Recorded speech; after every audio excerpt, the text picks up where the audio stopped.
계속되는 윗집의 소음에 아랫집 주민이 소음으로 맞대응을 했다가 폭행 혐의로 조사를 받게 됐습니다. 일단 소음 때문에 폭행죄에 좀 처벌받을 수 있다는 게 의외였는데 구체적으로 어떤 경우에 처벌까지 이어지나요?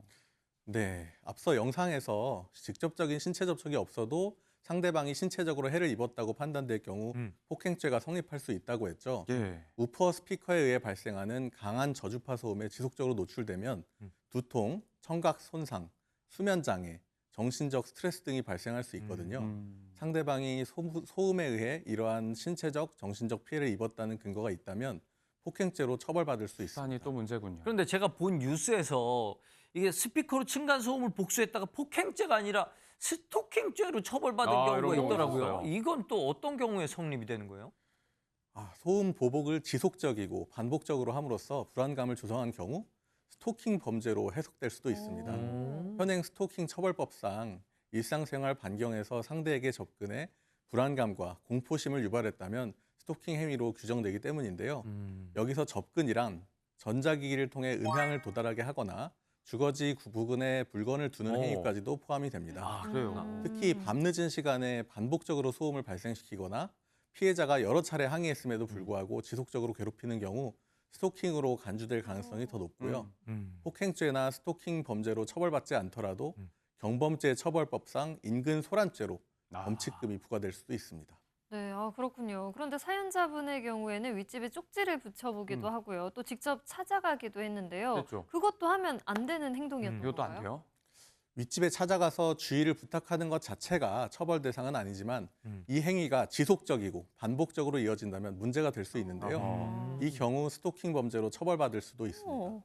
또한 윗집에서 문을 열었을 때 집 안에 들어간다거나 문을 열려고 잡는다거나 하면 주거 침입죄가 될 수도 있고요. 그렇겠네요. 또 너무 감정적으로 강하게 항의하는 것도 협박죄로 간주될 수 있습니다.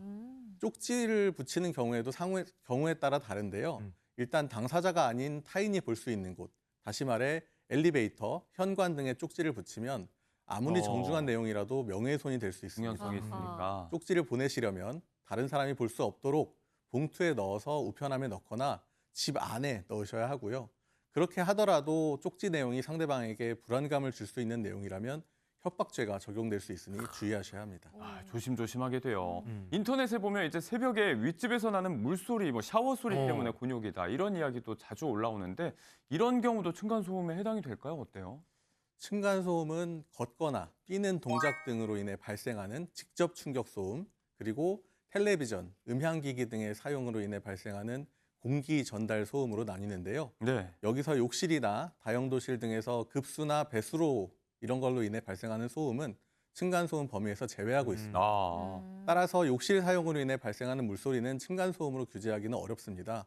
그리고 일반적으로 청소기나 세탁기에서 발생하는 소음은 일상에서 발생하는 정상적인 생활소음 범죄에 속하며 통상 층간소음 기준에는 포함되지 않습니다. 그렇군요. 그렇다면 층간소음으로 이 피해를 볼 경우에는 어떻게 해결하는 게 현명한 방법일까요?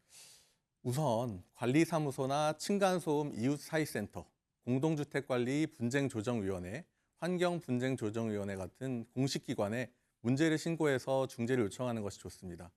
만일 이러한 방법으로 문제가 해결되지 않는다면 민사소송을 통해 손해배상을 청구하거나 형사고소를 고려할 수가 있습니다.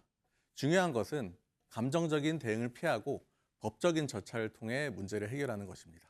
네. 다음은 무단 투기 시 벌금 500만 원이라고 써붙인 경고문 때문에 협박죄로 조사를 받게 된 사연이었는데요. 만약 이유 때문에 불편한 일이 반복이 돼서 경고문을 붙여야 하는 상황이라면 그때 어떤 점을 주의하면 좋을까요? 일단 감정적이거나 과도한 위험을 주는 문구는 피하시고요. 사실을 기반으로 한 객관적 안내, 중립적 문구, 그리고 법적 근거가 포함되면 좋습니다. 예를 들면 무단 투기 시 폐기물 관리법에 따라 과태료가 부과됩니다. 라든가 CCTV 촬영 중입니다. 적발 시 신고됩니다와 같은 내용으로 법적 절차를 반영하면서도 위협적인 느낌을 최소화하는 표현을 쓰시는 것이 안전합니다. 만약 그 이후에도 문제가 지속된다면 경고문보다는 관리사무소 또는 민원, 신고 등의 법적 절차를 활용하시는 것이 좋습니다. 그래야겠네요.